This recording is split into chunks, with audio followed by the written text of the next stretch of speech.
In the heart of Port Moresby, where the humid air clung to the skin and the streets buzzed with whispers of discontent, a storm was brewing. One that would shake the very foundations of Papua New Guinea's political landscape. It began with a single name, Paul Paraka, a lawyer whose reputation was as towering as the sums of money he was accused of siphoning from the nation's coffers. Up to $780 million in public funds, meant for schools, hospitals, and roads, had vanished into the shadows, leaving a trail of betrayal that led straight to the highest echelons of power. The year was 2025, and Prime Minister James Marape stood at the helm of a nation teetering on the edge of chaos. For years, the Paraka case had simmered beneath the surface, a scandal too explosive to fully confront. But as court dates loomed, the pressure began to mount. Deputy Opposition Leader James Marape, a fiery voice from Chuave, took to the public stage, his words cutting through the humid air like a machete. Since Marape took power in 2019, what have we seen? He bellowed at a rally, his voice echoing over the crowd. A decline in our socio-economic indicators, a rise in crime, a collapse in our institutions. The people deserve better. His call for Marape's resignation was met with roars of approval, but also with a chilling response from the government. On the eve of a critical court date in the Paraka case, something unprecedented happened. Facebook, the lifeblood of public discourse in Papua New Guinea, went dark. The government claimed it was to curb harmful content, but whispers among the intelligence community told a different story. Marape, they said, had ordered the shutdown to stifle the inevitable outcry as the court revealed the damning details of the Paraka scandal.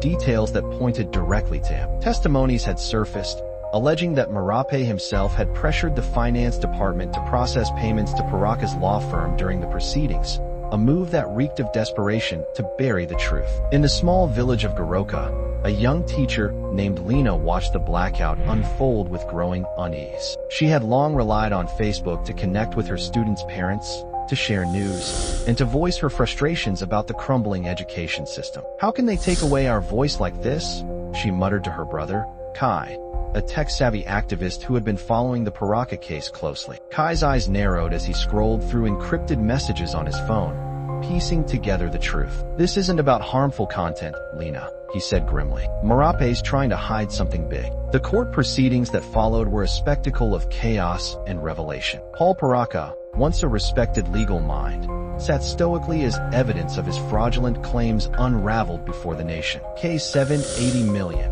money that could have built schools for children like Lena's students, or hospitals for villages like Garoka, had been funneled into private hands through a web of deceit. And at the center of it all was Marape, whose name kept surfacing in whispers and testimonies. Critics accused him of orchestrating the Facebook shutdown to suppress dissent, a move that only fueled the fire of public outrage once the platform was restored. Marape, however, remained defiant. In a televised address, his voice steady but his eyes betraying a flicker of unease, he dismissed the calls for his resignation as politically motivated. "Resigning amid crises will not resolve the issues at hand," he declared, his words broadcast across a nation that hung on every syllable. "My administration is committed to leading, coordinating, and allocating resources to tackle our national challenges." But the people weren't buying it. The Paraka case had become a lightning rod, a symbol of the broader struggles plaguing Papua New Guinea: governance, accountability, and the rule of law. Back in Garoka, Lena and Kai joined a growing movement of citizens demanding transparency. They marched through the streets, their voices rising in unison with thousands of others across the country. "No more shadows," they chanted, their placards bearing the weight of their anger and hope. The Paraka case, they knew, was just the tip of the iceberg, a symptom of a system that had long prioritized power over people. As investigations deepened, more evidence came to light. The misappropriated funds had left a gaping hole in the nation's development, with ordinary citizens bearing the brunt of the loss. Schools like Lena's operated on shoestring budgets, while crime rates soared in communities that felt abandoned by their leaders. The scandal had exposed the rot at the heart of Papua New Guinea's government, and the question on everyone's lips was clear: who would be held accountable?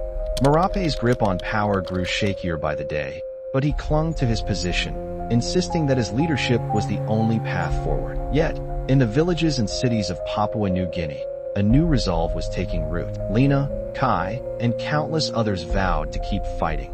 For justice, for transparency, and for a future where the shadows of power could no longer hide the truth.